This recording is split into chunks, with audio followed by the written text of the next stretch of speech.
That was a weird sound. Welcome back to Ascending with Ashley. I'm Ashley. This is Daily Decolonizing.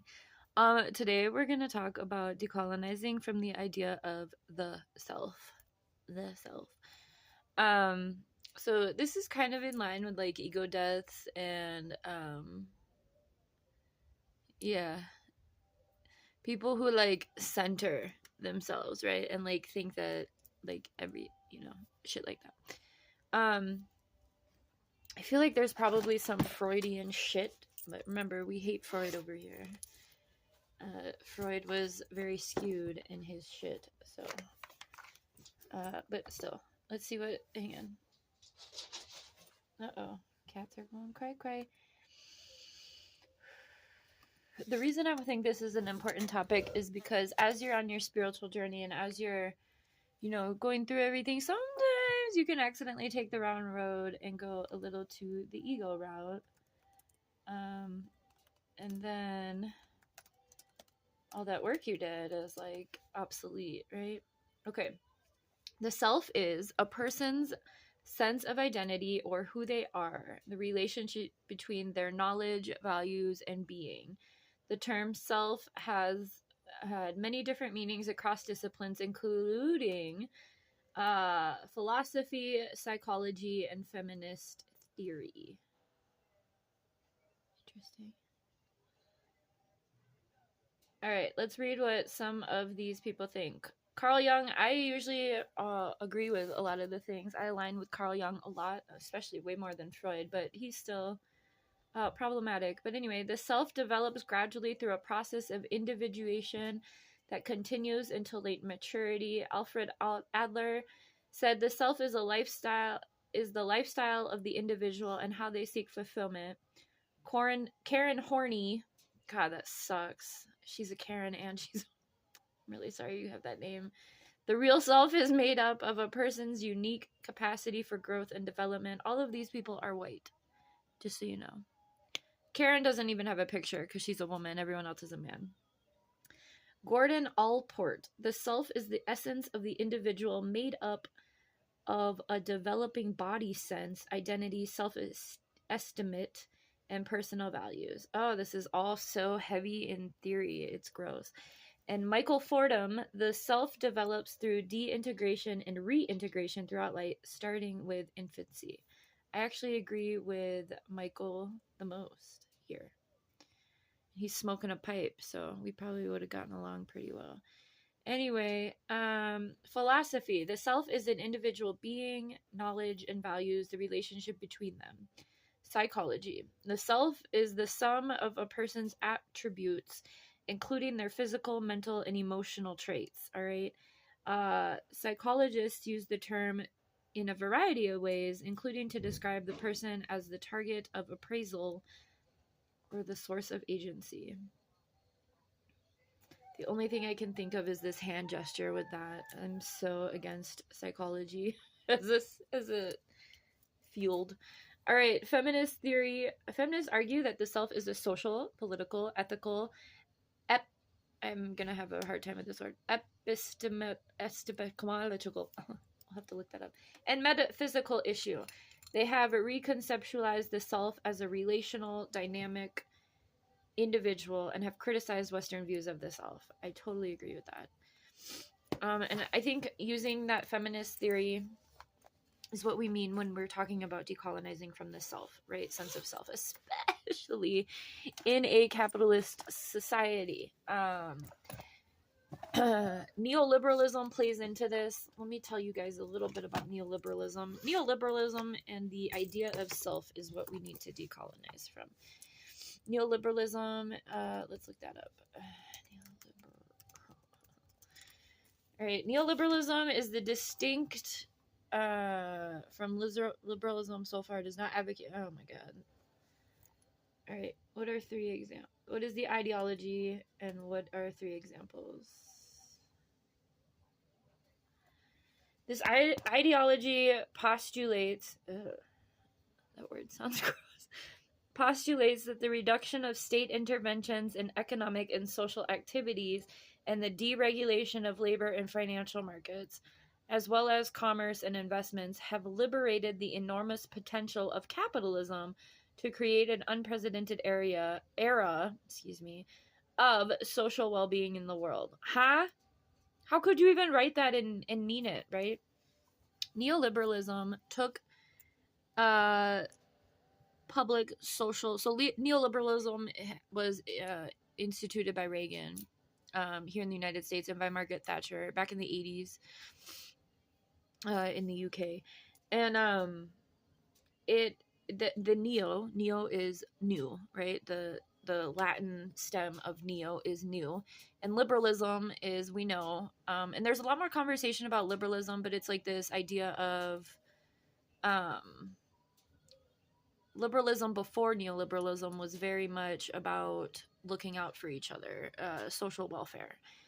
So neoliberalism is like pretty right alt, that they take, that's the Reaganomics, right? They take money from social economic programs, but within that system, what that has done is put the individuality at a high, or like the, not the individuality, the infighting of individualism at a high, right? And we're already in individualistic systems, right? So there's individualist societies, and there's collectivist societies. Indigenous living is collective, it's communal, it's together, it's not just self, it's we are all one, right? And neoliberalism and individualism is to each their own. May the odds ever be in your favor, right? So when we decolonize from the self that the system has encouraged us to be, to combat each other, right? That's when we really start to appreciate things outside of us, nature, each other, mutual aid stuff, networks, looking out for each other, getting back. And this is all part of the land back movement, because it's a return to indigeneity. It's the rejection of the colonial programming system within us, right? It's leaving the rat race and joining in, again, mutually respectful communal stuff. So as we decolonize, as we do our shadow work, as we heal ourselves, we recognize that we don't stand alone, right? We don't, I mean, we do, because of the system. But when we decolonize from that, we recognize that community, the power, strength in numbers. And there's this big wave of this right now, with like the student encampments this spring. They were providing each other healthcare and free libraries and mutual aid. So these networks of coming together in the system of within capitalist, colonial, neoliberal thought, ideology, practice, doesn't want that. That's a threat. Collectivist is a threat to individualism and neoliberalism, right? Which is why we see the way that colonizers act to indigenous folk all around the globe, right? Destroying their way of life, calling them savages, genociding them, terrorists, savages, all of that language. Nothing has changed there. Same shit, different fucking century, different day, different group of indigenous folk, right? So when we decolonize from this idea that we are central to everything, and that we, there's a meme I'm thinking of that I'm gonna share. Hang on. The self and environment visual. I don't know. I've seen this before. It's in my head. I'm hoping that I can find it for you.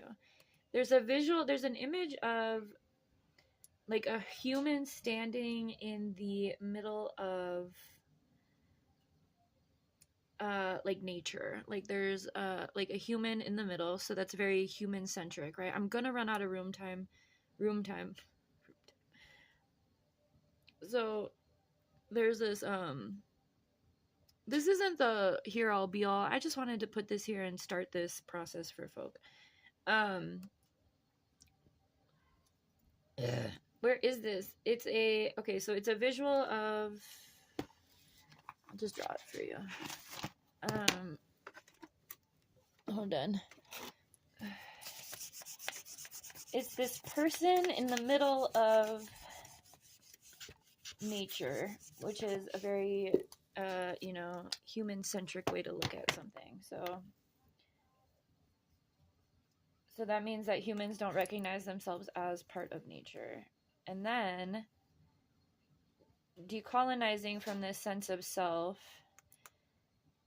Don't mind my photos. I'm gonna run out of time. I'm just making shit up. This is not it, but whatever. This is this is what we're decolonizing from. Centering ourselves and having everything be for us versus we are one and the same. If anyone's seen this picture and you know what I'm talking about, it's like a meme. I don't know. But this is it. So these are, you know, there's more characters of nature and also other humans, but like this is what we're talking about when we're talking about decolonizing from sense of self. Don't center your, don't do that. Don't, and we've been encouraged to. So as we decolonize from these systems, we are also encouraged, and it's necessary to decolonize from that sense of supremacy within us, right? That we are centric, that everything is here for us, that we can just take. No. We work in union, right? And this is, again, this isn't new. This is what indigenous people have been killed for hundreds of years, right? So when you are doing your decolonizing and shadow work and you know, clearing your colonial lineage, especially if you're a white folk, or not just white, if you come from colonial lineage at this point, recognizing where this is and taking that space to right the wrong, right? Decentering yourself, decolonizing the self, recognizing that you're just one and you still have skills. You have these beautiful attributes to bring the world, right? As do flowers, as do birds. I'm gonna get cut off, so I have to let you go. We'll do a part 2 later sometime. Okay, bye.